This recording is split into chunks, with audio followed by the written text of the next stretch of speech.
কমলিলতাটা ৫ তলার ছাদ থেকে ৩ তলার ছাদ পর্যন্ত কিভাবে বেয়ে নামল। হ্যালো এভরিওয়ান, আসসালামু আলাইকুম। ওয়েলকাম নতুন আরো একটা ব্লগ ভিডিওতে। আজকের ভিডিওতে দুপুরে আর বিকালে কি করলাম সেগুলোই আপনাদেরকে দেখাবো। অনেকদিন ধরে এই ছাদে যাওয়া হচ্ছে না, ভাবিরা জোরাজোরি করার পরে আজকে একটু ছাদে চলে গেলাম তাদের সাথে আড্ডা দিতে। কয়দিন আর এই বাসায় আসি, ছাদে যেয়ে অবাক হয়ে গেছি, অনেকগুলো গাছে ফল ধরছে এবং গাছগুলোতে কি সুন্দর লতা হয়েছে।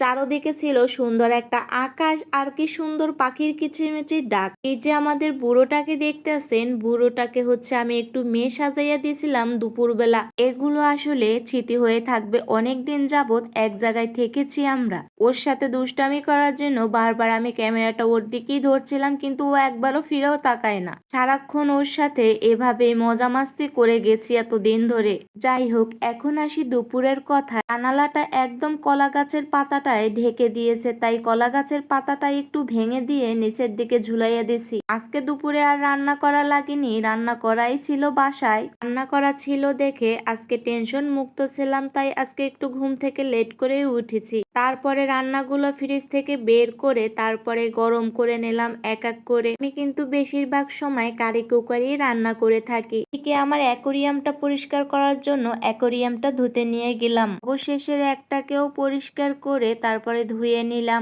আজকের মতো ভিডিওটা এখানে শেষ করলাম। আল্লাহ হাফেজ, বাই বাই।